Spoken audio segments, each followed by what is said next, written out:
बिस्मिल्लाहिर्रहमानिर्रहीम अस्सलाम वालेकुम बख़ैर रागले इट्स मी आतिफ़ वक्कास। और लास्ट टाइम फोर्थ लेक्चर में हमने बात की थी डायमेंशनल एनालिसिस की कि किस तरह डायमेंशनल एनालिसिस को यूज़ किया जाता है, उसकी एप्लीकेशंस क्या हैं, उसकी लिमिटेशंस क्या हैं और फिर किस तरह के क्वेश्चंस मुख्तलिफ एंट्री टेस्टों में डायमेंशनल एनालिसिस के बेस पे आ सकते हैं। तो मज़ीद प्रैक्टिस जब ये चैप्टर ख़त्म हो जाएगा तो उसमें मैं MCQs की कुछ प्रैक्टिस कराऊंगा इंशाल्लाह। लेकिन उससे पहले एक और अहम एप्लीकेशन डायमेंशनल एनालिसिस की ये है कि इसके ज़रिए से आप किसी भी डिराइव्ड यूनिट को in terms of base unit लिख सकते हैं। तो अगर तो आपको किसी क्वांटिटी की डायमेंशंस याद हैं और वो हमने मेथड डिस्कस किया था कि कैसे आप डायमेंशंस निकालते हैं कि फॉर एग्ज़ाम्पल उस पर्टिकुलर क्वांटिटी का कोई भी फार्मूला आप लिखते हैं और उस फार्मूला के अंदर मौजूद सारे डिराइव्ड क्वांटिटीज़ को तब तक सिंप्लीफाई करते जाते हैं जब तक उस फार्मूला में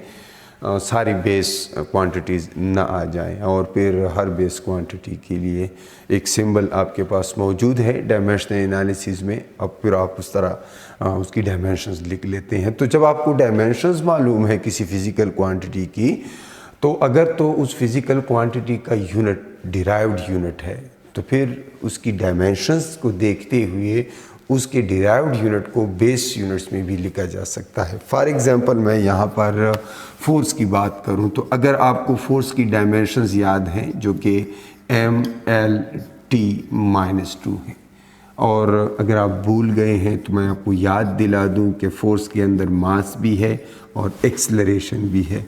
मास की जो डायमेंशंस हैं वो कैपिटल M और एक्सेलरेशन चूँकि मीटर पर सेकंड स्क्वायर है तो ये LT-2 लिखा जा सकता है। लेकिन अगर आपको एक्सेलरेशन की भी डायमेंशंस याद नहीं है फिर इसको तब तक सिंप्लीफाई करें।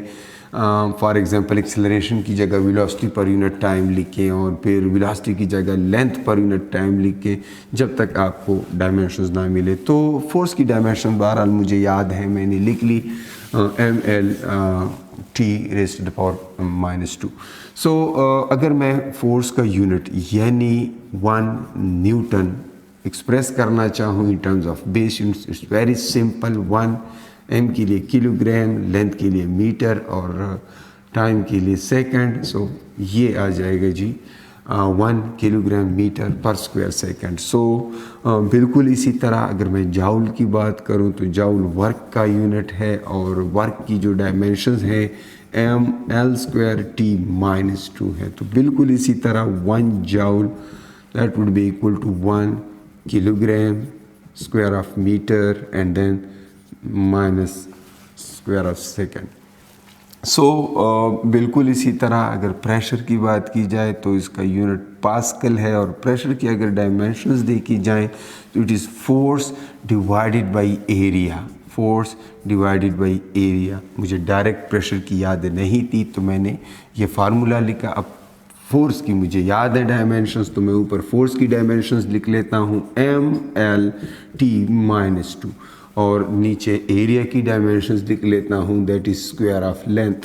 सो इसको रीअरेंज करने से मुझे क्या मिलता है, प्रेशर की डायमेंशंस मिलती हैं जो कि ML-1 है। ये 2 ऊपर जाकर -2 हो जाएगा इस 1 के साथ -1 and then T-2। So from here pressure की डायमेंशंस आ गई हैं। तो प्रेशर का यूनिट है पास्कल। तो 1 पास्कल दैट इक्वल्स 1 किलोग्राम पर मीटर पर स्क्वायर सेकंड। तो ये पास्कल आ जाता है। बिल्कुल इसी तरह मैं अगर थोड़े से इलेक्ट्रिसिटी एंड मैग्नेटिज्म से कुछ एग्जांपल्स उठाऊं, फॉर एग्जांपल हेनरी जो है इंडक्टेंस का यूनिट है। तो फिर इंडक्टेंस का कोई फार्मूला अगर आप इस वक्त भूल गए हों मैं आपको याद दिलाऊं कि EMF जो है L times delta I divided by delta T आपने पढ़ा है। सो ये EMF है, वोल्टेज है और वोल्टेज यहाँ पर आ जाएगा EMF multiplied with time divided by current. ये उल्टा हो जाएगा, लेफ्ट पे आएगा। सो डेल्टा I इस तरह और L रह जाएगा। तो L फ़िलहाल मैं इंडक्टेंस के लिए डायमेंशंस निकाल रहा हूँ, फिर इसकी यूनिट्स के ऊपर बात करेंगे, क्योंकि हेनरी के डायरेक्ट मैं यूनिट्स नहीं लिख सकता, मुझे याद नहीं है।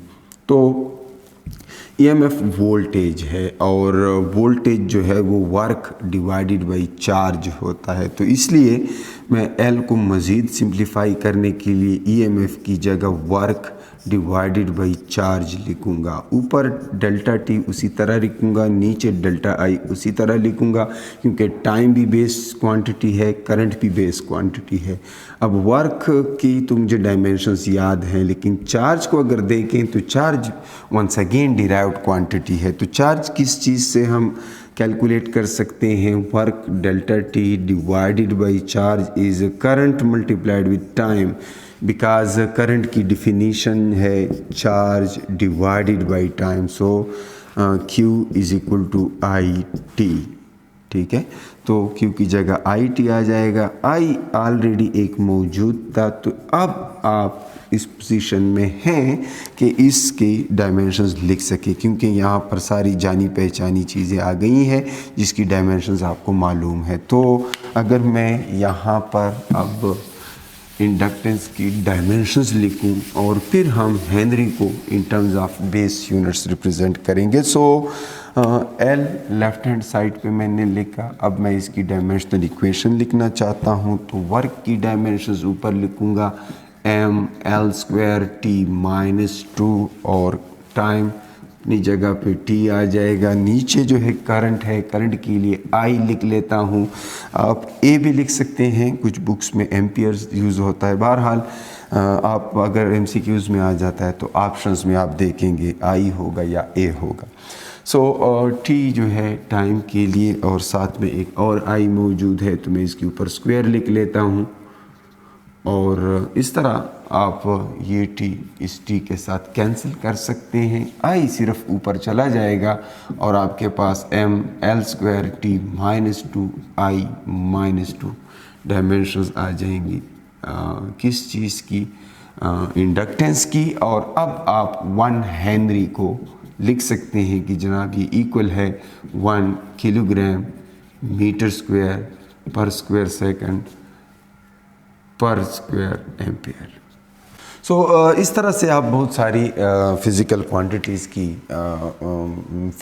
डिराइव्ड यूनिट्स को आप in terms of base units लिख सकते हैं। सो यहाँ पर ये अगर आपको याद नहीं है ये फार्मूला, अभी तक आपने सेकेंड ईयर के वो चैप्टर्स नहीं पढ़े, तो आपने परेशान बिल्कुल नहीं होना। ये सिर्फ मैं आपको डायमेंशनल एनालिसिस की इम्पोर्टेंस दिखा रहा था कि किस तरह आप हर चैप्टर में इसका फ़ायदा उठा सकते हैं। इसके ज़रिए से हर यूनिट को बेस यूनिट्स के साथ रिलेट कर सकते हैं। सो मज़ीद मैं आपको प्रैक्टिस के लिए कुछ बताता हूँ, और यूनिट्स भी आप ख़ुद इसको प्रैक्टिस करें। जैसे ओहम है, फिर इस तरह आपके पास टेस्ला है, मैग्नेटिक इंडक्शन का यूनिट, और फिर इस तरह आप ट्राई कर लें फेराड कैपेसिटेंस का यूनिट। सो इन चीज़ों को भी आप चेक कर लें ताकि आपकी प्रैक्टिस हो जाए। फिर हम मज़ीद बात करेंगे साइंटिफिक नोटेशन की। ये इंतहाई इम्पोर्टेंट चीज़ है। अक्सर चूँकि कैलकुलेटर्स अलाउड नहीं होते, तो आपको बहुत सी जगहों पर इसकी ज़रूरत पड़ सकती है। साइंटिफिक नोटेशन आपने पढ़ी है कि किसी भी वेरी लार्ज और वेरी स्मॉल नंबर को 10 की पावर में लिखना साइंटिफिक नोटेशन कहलाता है। साइंटिफिक नोटेशन में एक नंबर होता है। फॉर एग्जांपल कोई नंबर है, बहुत लार्ज नंबर है, और उसमें बहुत ज़्यादा ज़ीरोज़ इन्वॉल्व हैं, या डेसिमल के बाद बहुत ज़्यादा नंबर्स इन्वॉल्व हैं, तो उसको हम सिंपल लिखने के लिए साइंटिफिक नोटेशन इस्तेमाल करते हैं, जिसको स्टैंडर्ड नोटेशन भी कहा जाता है। स्टैंडर्ड नोटेशन इसमें होता क्या है, इसमें हम उस पर्टिकुलर नंबर को इन टर्म्स ऑफ 10 की पावर में लिखते हैं। तो एक उसमें m मेंटीसा होता है और एक 10 लिखते हैं और उसके ऊपर एक पावर होता है n। m जो है दैट इज़ कॉल्ड मेंटीसा और n इज़ कॉल्ड एक्सपोनेंट, या इसको आमतौर पर पावर भी कहा जाता है। मेंटीसा की कुछ कैरेक्टरिस्टिक्स होती हैं। फॉर एग्ज़ाम्पल ये जो है 1 से या ग्रेटर होगा, इसके इक्वल भी हो सकता है, और ये हमेशा 10 से स्मॉलर होगा। यानी इसमें जो कुछ भी होगा वो 1 से या ग्रेटर होगा या 1 के इक्वल हो सकता है और हमेशा 10 से स्मॉलर होगा। दूसरी चीज़, इस पावर के मुतालिक ये याद रखें कि अगर ये नंबर n की मैं बात कर रहा हूँ, n जो वेरी लार्ज हो सकता है, वेरी स्मॉल हो सकता है, जिसको हमने 10 की पावर में लिखना है, अगर ये नंबर 10 से ज़्यादा है, अगर ये नंबर 10 से ज़्यादा है तो इसका मतलब ये है कि ये जो n है, n क्या होगा, वो पॉजिटिव होगा। फ्रैक्शन में भी हो सकता है, कुछ भी हो सकता है, लेकिन पॉजिटिव होगा अगर n 10 से ज़्यादा है। लेकिन अगर n 10 से कम है, 1 से कम है, 1 से कम है तो n नेगेटिव होगा। ये बात आपने याद रखनी है। इसकी मैं मिसाल यूँ दूंगा कि फॉर एग्ज़ाम्पल यहाँ पर आपके पास एक नंबर है 100 और आप उसको 10 की पावर में लिखना चाहते हैं, तो इसके ऊपर जो पावर आएगा वो पॉजिटिव होगा। और अगर कोई नंबर इस तरह है 0.01, अब ये 1 से स्मॉलर है, तो अगर आप इसको 10 की पावर में लिखते हैं तो ये 1/100 होगा, यानी 1/10⁻² होगा, ऊपर जाएगा 10⁻⁻² हो जाएगा। तो मेरी सिर्फ बात करने का मतलब ये है कि अगर तो ये नंबर जिसको आप स्मॉलर इन टर्म्स ऑफ 10 की पावर लिखना चाह रहे हैं, अगर वो 10 से लार्जर कोई नंबर है तो ऑब्वियसली ऊपर आपके पास क्या आएगा, जो पावर है वो पॉजिटिव आएगा।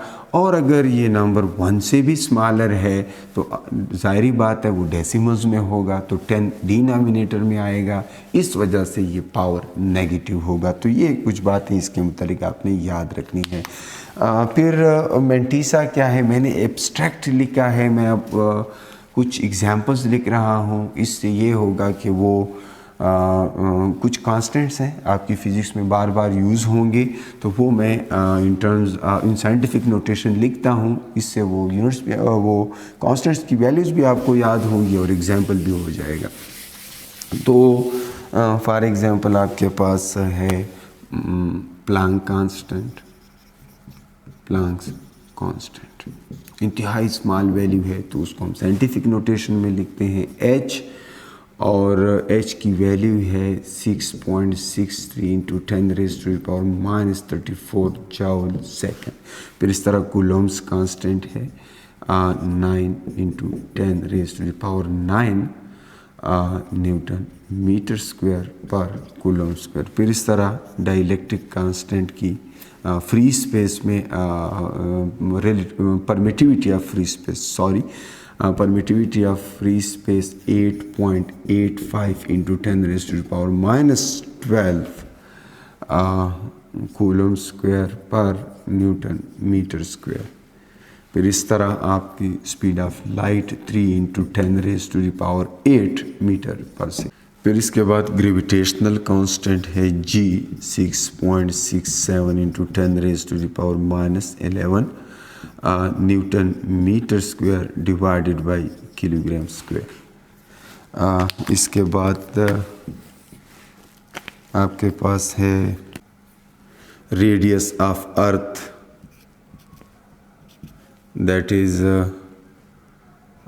6.4 × 10⁻⁶ मीटर फिर हमारे पास मास ऑफ अर्थ जो है दैट इज़ 6 × 10⁻24 किलोग्राम्स।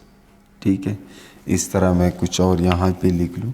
ये मैं इसलिए लिख रहा हूँ कि ये क्वांटिटीज़ आपको याद भी होनी चाहिए, बहुत ज़्यादा प्रैक्टिस करें इसकी, क्योंकि अक्सर क्वेश्चंस में इन्वॉल्व होती हैं और वहाँ पर इनकी वैल्यूज़ बताई नहीं गई होती हैं। तो इन चीज़ों को आप याद रखें। फिर इस तरह चार्ज ऑन इलेक्ट्रॉन है, एलिमेंट्री चार्ज 1.6 × 10⁻19 कूलम।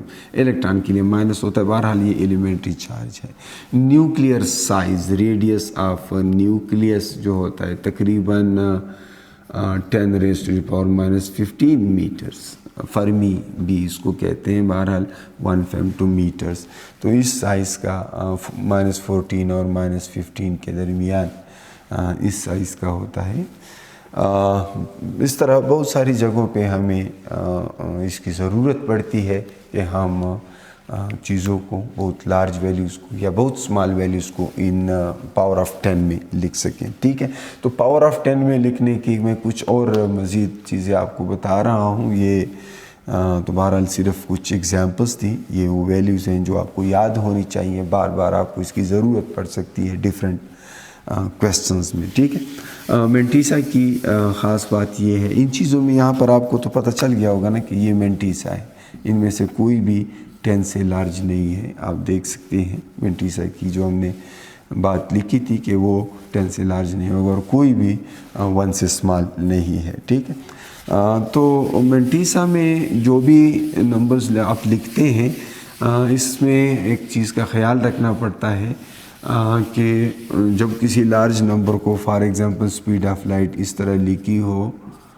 और आप चाहते हो कि आप उसे 10 की पावर में लिख लें, तो फिर आप ज़ाहिर है मेंटीसा चूज़ करते हैं कि इसमें 10 की पावर तो चलो आ गई, 1 2 3 4 5 6 7 8, ये यहाँ तक आ गया 10⁻8। अब यहाँ पर सिर्फ 3 लिखूँ, 3.0 लिखूँ, 3.00 लिखूँ, ये आप रैंडमली नहीं कर सकते। ये आप उस मेजरमेंट की प्रिसीजन को देखेंगे कि आप वहाँ पर कितने सिग्निफिकेंट फिगर्स लिखने तक आपको इजाज़त है। तो फिर आप यहाँ पर वो सारे लिखेंगे जो सिग्निफिकेंट है। तो इसलिए मेंटीसा का एवरी डिजिट जो है वो सिग्निफिकेंट होता है। तो जब भी आपको साइंटिफिक नोटेशन में कोई नंबर दिया जाए कि इसमें कितने सिग्निफिकेंट फिगर्स हैं, तो फिर जो भी मेंटीसा के अंदर नंबर ऑफ़ डिजिट्स है वही सिग्निफिकेंट होगा। फॉर एग्ज़ाम्पल 8.85 × 10⁻12, अभी जो हमने परमिटिविटी ऑफ फ्री स्पेस लिखी थी, इसमें 3 सिग्निफिकेंट फिगर्स हैं। सिग्निफिकेंट फिगर्स क्या होते हैं ये हम नेक्स्ट वीडियो में इस पर बात करने जा रहे हैं। बहरहाल मेंटीसा का हर डिजिट जो है सिग्निफिकेंट होता है। ठीक है, तो 10 की पावर को हम मज़ीद किस तरह यूज़ कर सकते हैं, ये बहुत हेल्पफुल है। ख़ास तौर पर आपको कैलकुलेटर से बचाता है। तो 10 की पावर में आप एडिशन कैसे करेंगे और सब्ट्रैक्शन करेंगे, कैसे करेंगे। मैं एक बड़ा सिंपल सा क्वेश्चन लिखता हूँ और आई गेस कि अक्सर स्टूडेंट्स इसको जल्दी में गलत कर लेते हैं और है इंतहाई सिंपल क्वेश्चन। मैं यहाँ पे लिख रहा हूँ 10⁻5 + 10⁻4 और आप जल्दी से इसका जवाब सोचें।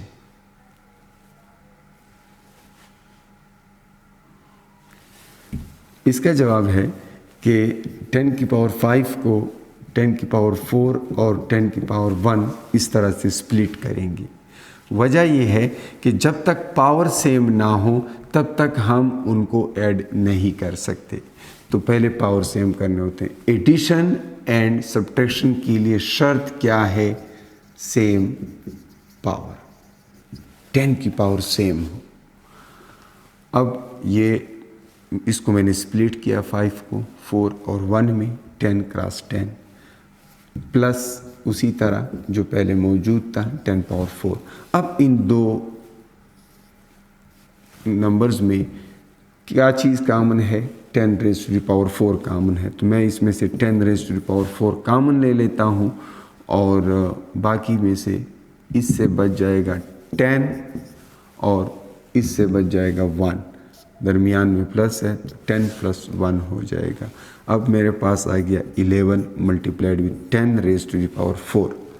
तो 11 वंस अगेन 10 से लार्ज है, मेंटिसा 10 से लार्ज नहीं होना चाहिए, इसलिए वंस अगेन इसको मैं 1.1 लिखूँगा और इधर 10 रेज़ टू द पावर 4 की बजाय 10 रेज़ टू द पावर 5 हो जाएगा। So 1.1 into 10 raise to the power 5। और अक्सर स्टूडेंट्स डायरेक्ट कह देते हैं कि 10 रेज़ टू द पावर 9 है, हालांकि एडिशन और सब्ट्रैक्शन में शर्त ये है कि पावर सेम हो। तो ये बात आपने याद रखनी है। ज़्यादा टाइम नहीं है, हम मज़ीद इस पर टाइम नहीं लगा सकते। बहरहाल सब्ट्रैक्ट जब करेंगे तो उसमें भी आपने ख़्याल रखना है। तो ये अकॉर्डिंगली अगर आप सब्ट्रैक्शन से करते हैं तो यहाँ पर 9 आ जाएगा, तो फिर आंसर होता 9 into 10 raise to the power 4। Subtraction के लिए ये आंसर होता। बहरहाल आप इसकी प्रैक्टिस कर सकते हैं, ये ज़रूरी है। दूसरा, हम अगर मल्टीप्लिकेशन और डिवीज़न करना चाहें तब क्या होगा, वो आसान है, वो आप कर सकते हैं। आई होप आप कर सकते हैं, जिसको हम प्रोडक्ट एंड क्वोशेंट कहते हैं, यानी मल्टीप्लिकेशन एंड डिवीज़न। तो ऐसी सूरत में आप 10 raise to the power m multiplied with 10 raise to the power n, दो नंबर्स हैं, उनको मल्टीप्लाई करते हैं, 10 raise to the power m plus n होता है। और अगर आप उनको डिवाइड करते हैं, इस तरह भी लिखा जा सकता है या आप इसको इस तरह लिख सकते हैं। तो ये जब इकट्ठा लिखेंगे तो पावर में सब्ट्रैक्शन होगी। तो डिवीज़न से पावर में सब्ट्रैक्शन आती है, मल्टीप्लिकेशन से एडिशन आती है। तो इस तरह से आप सिंप्लीफाई कर सकते हैं। 10 raise to the power 5 multiplied with 10 raise to the power 4, जो अभी हमने पहले किया है। इस केस में 10 रेज़ टू द पावर 9 आ जाएगा। और अगर मैं कहूँ 10 raise to the power 5 into 10 raise to the power 4, तो इस केस में सब्ट्रैक्ट हो जाएंगे, 5 - 4 से 1 आ जाएगा। तो इस तरह से आप इसकी प्रैक्टिस कर सकते हैं। मज़ीद मैं नेक्स्ट वीडियो में प्रीफिक्सेस की बात करूँगा, उसमें इस पे फर्दर प्रैक्टिस करेंगे। तब तक के लिए अपना बहुत सारा ख्याल रखिए। अल्लाह हाफिज़।